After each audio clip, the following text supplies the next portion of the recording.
It's rare to have a chance to welcome an entrepreneurial icon to the set of Biz One-on-One. Peter Thomas, among his storied career, has authored 4 books and is the person who brought Century 21 real estate brand into Canada. He became recognized around the world for his commitment to value-based living. Peter's here today to talk about Life Pilot with Jennifer Carroll, to whom he is handing the torch of leadership of this 40-year-old organization. Welcome, Peter and Jennifer. Thank you, Randy. So great to have you here. Peter, there's so much to talk about. Let's start with Life Pilot. Sure. What is it? Life Pilot really is a system of getting to understand what you want to be in life, where you want to go, and what's important about life. So if you can understand that, the earlier the better, and it's based upon understanding what your values are. And hopefully when you take the Life Pilot program, you'll be able to live your life in alignment with your values. And you have been doing this program for 40 years? Well, 1974 was when I first became aware of it. And you're bragging about being 80, and Jennifer, apparently he's not actually 80. No, the oldest living teenager right here, for sure. Energizer Bunny, yes, not 80 in any regard. Just to clarify that, you're 79 coming 80, but Correct. he's claiming to be 80. Correct. If I look like you when I'm 80, I'll be bragging about it as well. You value that. Exactly. Jennifer, you're obviously much, much younger. Much, you're yes. taking over Life Pilot. What an opportunity. Tell me about how that all came about. It is an opportunity, and it's coming full circle. I actually did the first Life Pilot. I've known Peter for 25 years, but 15 years ago, I did it for the first time with my late husband and my children, actually. Really? Yep, yeah. And, I'm a real testament to the fact that this really does work. We have lived a value-based life. Our lives have aligned with our values, and our purpose has been discovered through living a value-based life. My daughter Jessica, before going off to college, did her second Life Pilot seminar, and she ended up doing these vision boards. So she took her values, set her goals, and then she did a vision board where she took pictures. She found it when she graduated, and she pulled it out, and she called me. She said, "I can't believe it, Mom! Like every single thing was realized." She had a picture of a little surfboard. She learned how to surf. She had a picture of the exact car she bought. She's like, "I didn't even think about it when I bought it. It was the exact car." She had a little picture of a gal on the red carpet interviewing, and she, in fact, does red carpet interviews now. So It was just fascinating to her. And then my son, Austin, at the same time, he was like 12. Simple man, had his big poster, but he had one picture on it. It was Jerome McGinley. And under it says, "I want to play for the Calgary Flames." And he was 12 years old, and now he's 6'4", 220, no teeth, and plays for the Stockton Heat and was signed by the Calgary Flames, and he's on their farm team. So this stuff Unbelievable. And I recognize that you're wearing red in reference to the Calgary Flames. Yes. And for those of you watching in other countries, it's called hockey. It's kind of big here in Canada. Yeah. Kind of. Yeah. Peter, this is value-based living, and you had some trauma in your earlier years. Did this stem out of that trauma? Well, I think the trauma you're referring to is losing my son, but I lost Todd, he was bipolar, and Todd committed suicide, and that shook my life up, because up until that point in life was good. I felt very blessed. I have my ups and downs. Normally in business you have, maybe talk about some of those later, but when I lost Todd, it was earth-shaking and changed our life completely. And so my wife and I, Rita, we literally went to Switzerland and went up into the mountains. And I had lived my life this way, and I disassociated myself from everything I was doing. Which was what? What were you doing? It was running a public company. Were you a workaholic? No, I was a liveaholic. And 24 hours I was going 24/7, but I've played, I feel I had good balance. I played a lot, worked a lot, enjoyed a lot, read a lot, traveled a lot. I did everything a lot. I mean, I filled my days up. And it all stopped when I lost Todd. That just stopped. But I had good balance and everything was great, but life just stopped. And everything was cloudy. You talk to me and I'd answer you, but I really wasn't there. And as I was resigning from all this stuff I was doing, I belonged to an organization called YPO, and we were doing a university, and we were doing a university planning session on my boat. And the chairman of WPO, the World Presidents Organization, was part of the planning committee. And on my boat, I have this book. This is my life book. And it was all about stuff, how I viewed life. And it was never really put together in any package or anything, it was just my life. So he saw it sitting on the counter, Paul did, and said, "Can I look at this?" And I said, "Well, it's kind of like my diary, my stuff, but yeah, go ahead." So he took it, and he was gone for 3 hours. And he came back, and he said, "Peter, will you come and teach this at one of our forum meetings?" And I said, "Well, Paul, I don't teach this. It's just my stuff, But there's something about it, and because I just was trying to get away from everything, that I said, yes, I would. So I went to Austin, Texas, where he had his forum, and sat down with 11 CEOs. And I just literally sat on a stool, like we're sitting right here, and I thumbed through my book, talking about goals and talking about how you write them down, your HLAs and your MLOs and all your MOLO and all your stuff that I use to motivate myself and inspire myself and challenge myself. And I put these all down, and the biggest thing that I've used to guide my life is my values.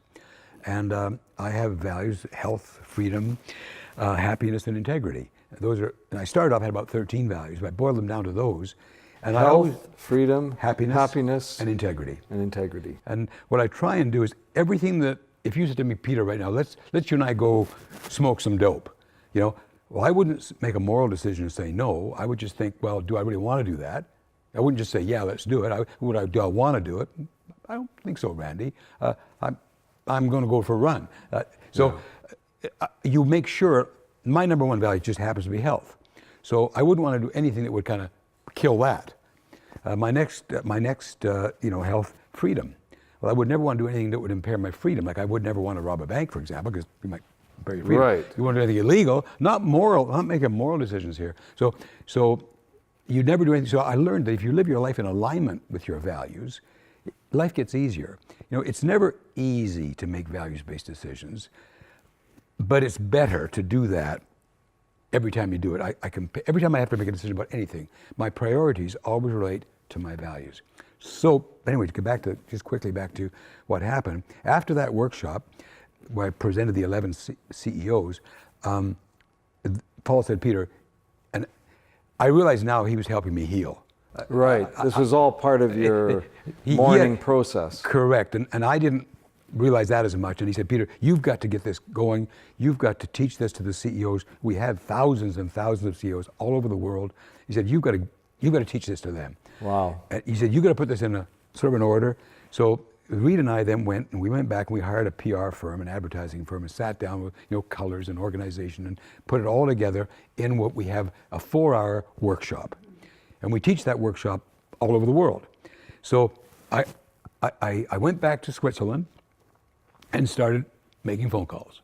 And I'd phone the Tennessee chapter, the Texas chapter, the Florida chapter, and talk to the chairman and say, "Look, I got this program, blah, blah, blah," and call Paul Robeshaw.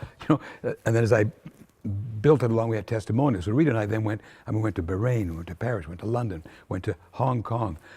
And I really taught this program to billionaires and people who are just young and getting started, but all business people. So we did that literally for 7 years. And in that 7 years, I healed. Right. And I learned that, From the loss of your son.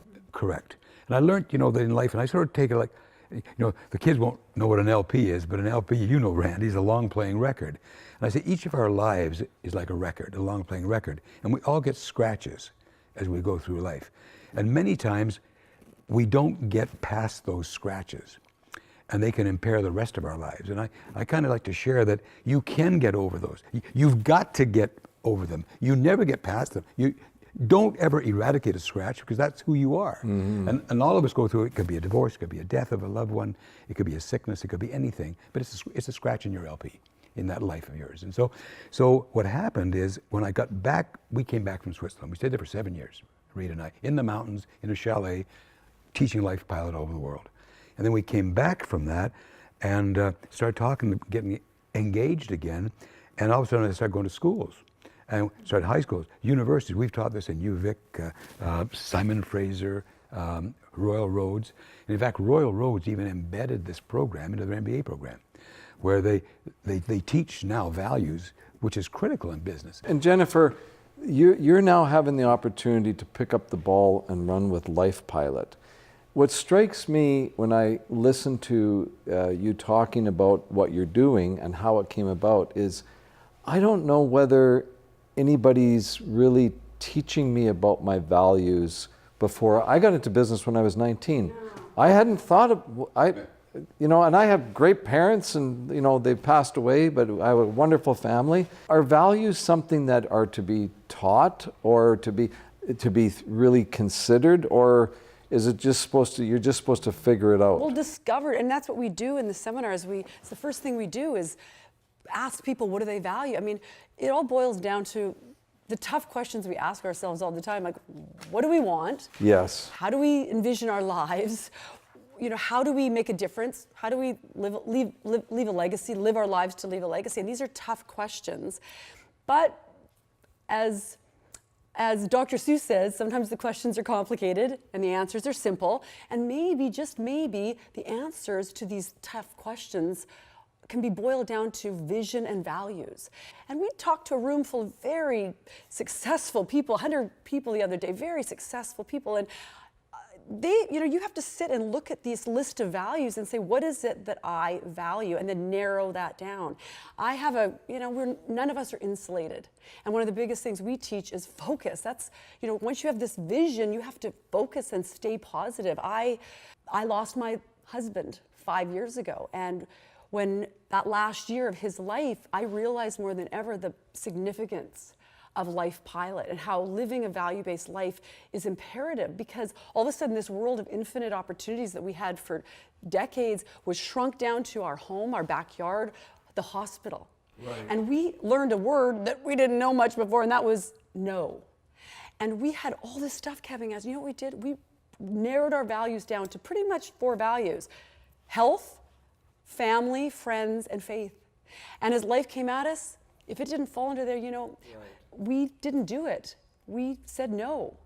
And as a result, Phil and I, through that last year of his life, we were able to live a value-based life focused on what we were doing and not what we couldn't do. And we were able to celebrate that, because one of the parts of this program is to reflect and to stop and see where you're at and look to where you came from and celebrate even the smallest of victories.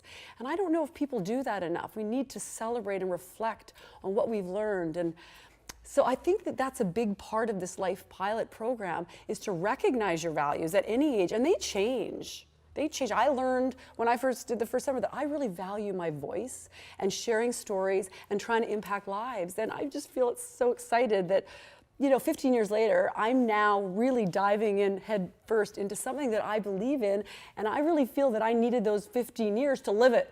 I've lived it.